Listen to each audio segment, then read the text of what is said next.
Hello littles, I'm Amma. Why don't you put on your softies and join me for a story? I have my hot chocolate and my storybooks all ready to go. So let's begin.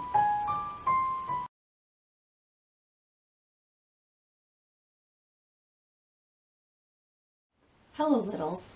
Today we are going to read The Tale of the Emperor's New Clothes by Hans Christian Andersen. Many, many years ago lived an emperor who thought so much of new clothes that he spent all his money in order to obtain them. His only ambition was to always be well dressed. He did not care for his soldiers, and the theater did not amuse him. The only thing, in fact, he thought anything of was to drive out and show a new suit of clothes.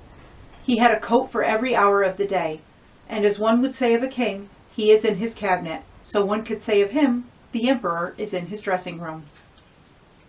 The great city where he resided was very gay. Every day, many strangers from all parts of the globe arrived. One day, 2 swindlers came to the city. They made people believe that they were weavers and declared that they could manufacture the finest cloth to be imagined. Their colors and patterns, they said, were not only exceptionally beautiful, but the clothes made of their material possessed the wonderful quality of being invisible to any man who was unfit for his office or unpardonably stupid. That must be wonderful cloth, thought the emperor. If I were to be dressed in a suit made of this cloth, I shall be able to find out which men in my empire were unfit for their places, and I could distinguish the clever from the stupid. I must have this cloth woven for me without delay, and he gave a large sum of money to the swindlers in advance that they should set to work without any loss of time. They set up 2 looms and pretended to be very hard at work, but they did nothing whatever on the looms. They asked for the finest silk and the most precious gold cloth. All they got they did away with, and worked at the empty looms till late at night. I should very much like to know how they are getting on with the cloth, thought the emperor, but he felt rather uneasy when he remembered that he who was not fit for his office could not see it. Personally, he was of an opinion that he had nothing to fear, yet he thought it advisable to send somebody else first to see how matters stood. Everybody in the town knew what a remarkable quality the stuff possessed, and all were anxious to see how bad or stupid their neighbors were. I shall send my honest old minister to the weavers, thought the emperor. He can judge best how the stuff looks, for he is intelligent, and nobody understands his office better than he. The good old minister went into the room where the swindlers sat before the empty looms. Heaven preserve us, he thought, and opened his eyes wide. I cannot see anything at all. But he did not say so. Both swindlers requested him to come near and asked him if he did not admire the exquisite pattern in the beautiful colors, pointing to the empty looms.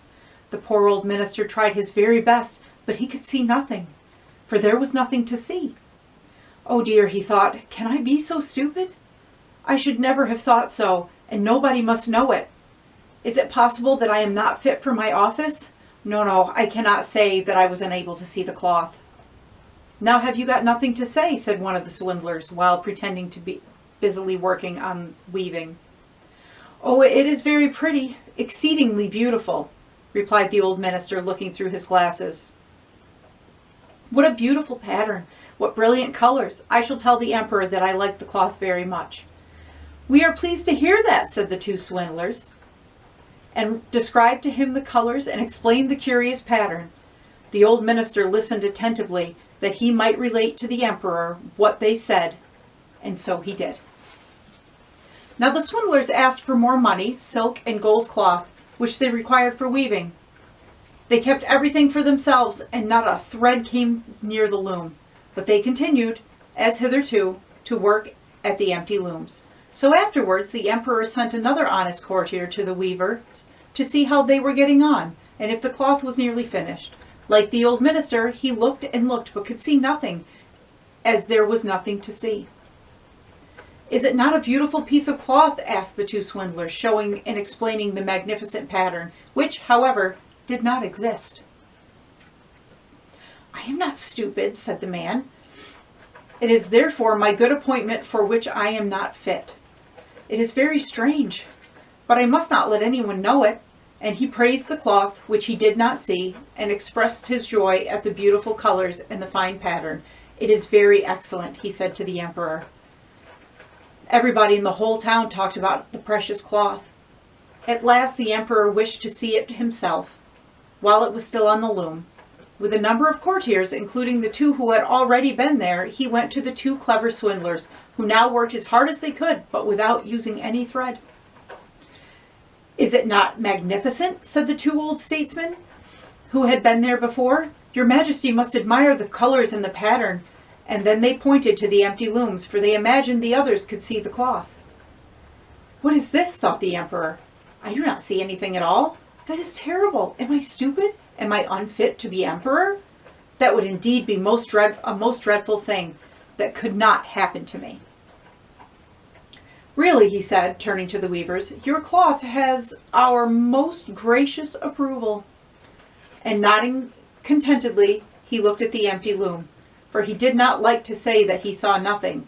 All his attendants who were with him looked, and although they could not see anything more than the others, they said, like the emperor, "It is very beautiful."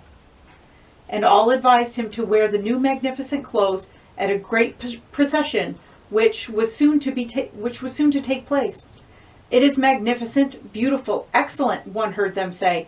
Everybody seemed to be delighted, and the emperor appointed the two swindlers imperial court weavers. The whole night previous to the day on which the procession was to take place, the swindlers pretended to work. They burned more than 16 candles. People should see that they were busy to finish the emperor's new suit. They pretended to take the cloth from the loom and worked about in the air with big scissors and sewed with needles without thread, and said at last, "The emperor's new suit is ready now."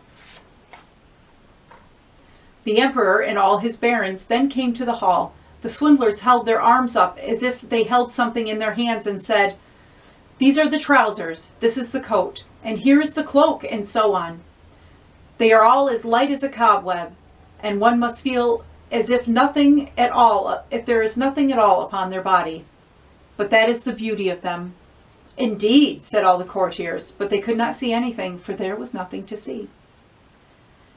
"Does it please your Majesty now to graciously undress," said the swindlers, "that we may assist your Majesty in putting on the new suit before the large looking-glass?" The emperor undressed, and the swindlers pretended to put the new suit upon him, one piece after another, and the emperor looked at himself in the glass from every side. "How well they look! How well they fit!" said all. "What a beautiful pattern! What fine colors!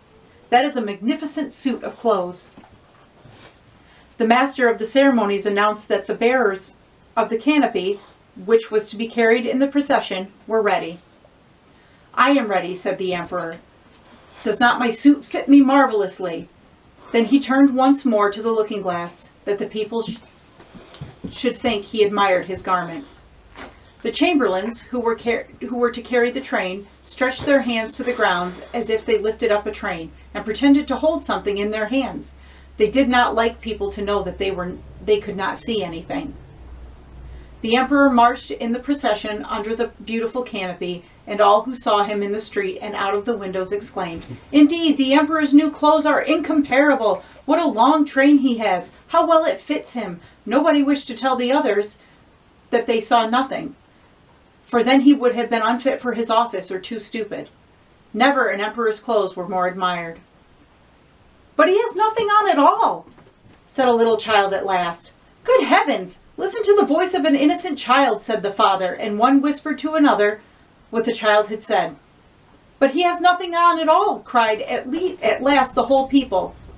That made a deep impression upon the emperor, for it seemed to him that they were right, but he thought to himself, "Now I must bear it up to the end." And the chamberlains walked with still greater dignity, as if they carried the train which did not exist. The end.